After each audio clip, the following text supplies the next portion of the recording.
My brothers and sisters, at your next funeral, there's going to be a test. How will you do on the test? Welcome to Matthew chapter 9. Now, every funeral is a test of your faith. Either Jesus has authority over your life, or he does not. Either Jesus creates life, or he does not. Either Jesus has conquered death and sin, or he has not.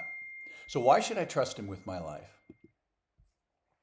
Because of what happens in the story, because he was entrusted with this little girl, because he raised her from the dead, and because he shows his ability, his authority, and his care.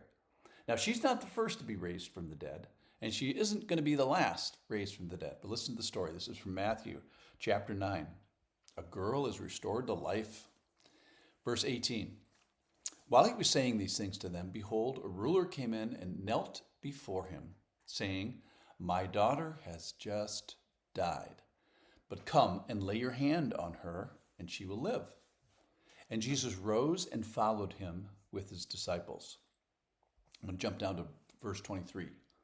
And when Jesus came to the ruler's house and saw the flute players and the crowd making a commotion, he said, Go away, for the girl is not dead, but sleeping.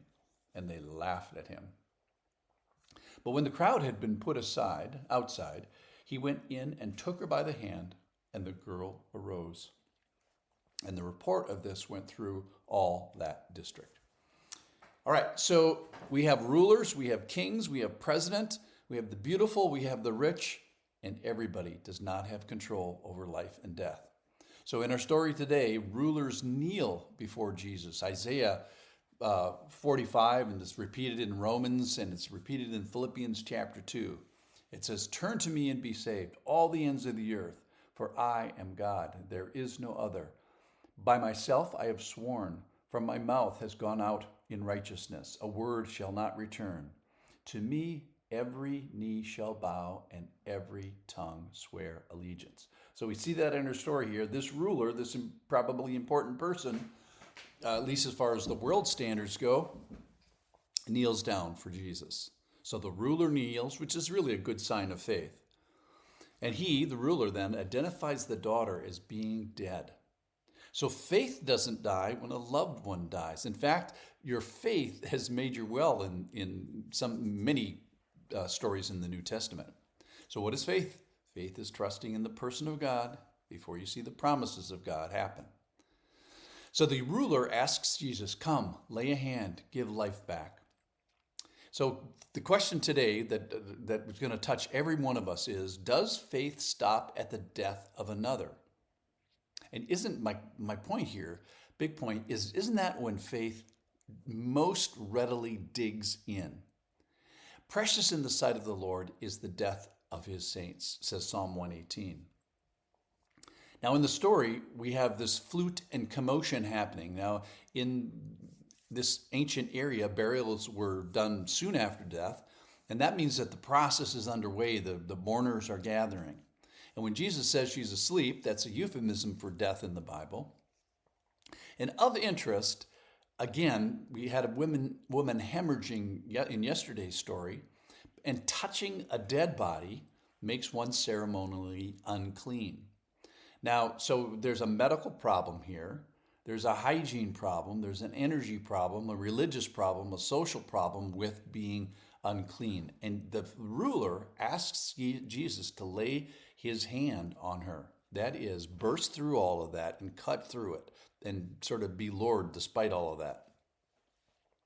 His request is that Jesus lay aside all these conventions and get to the heart of the matter, which is life and death. So do you have a friend with a terminal diagnosis? And will, at the death of that person, will your faith stop at the death? Probably not. So I want to get to the verb, this rising verb.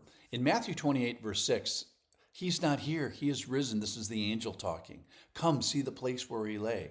Then go quickly and tell his disciple that he has risen from the dead. And behold, he's going before you to Galilee, and there you'll see him. So that Greek verb is here for the rising of the girl.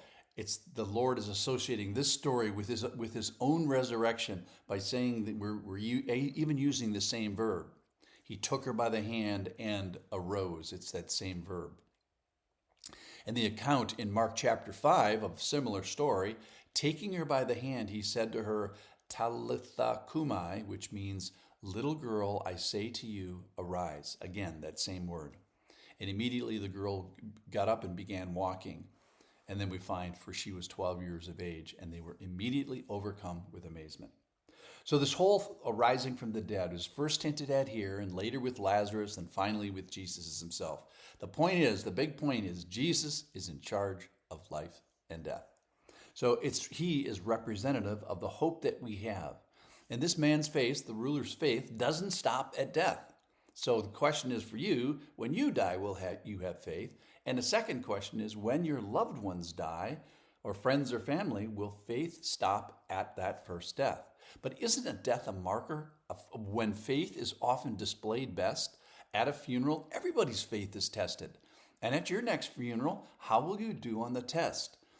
The passage, come and lay your hand on her, and she will live. That's what the ruler said. So here's my testimony of faith. You have the power to do this. I'm not demanding Jesus. I'm kneeling. I'm humble. I'm agreeing with you.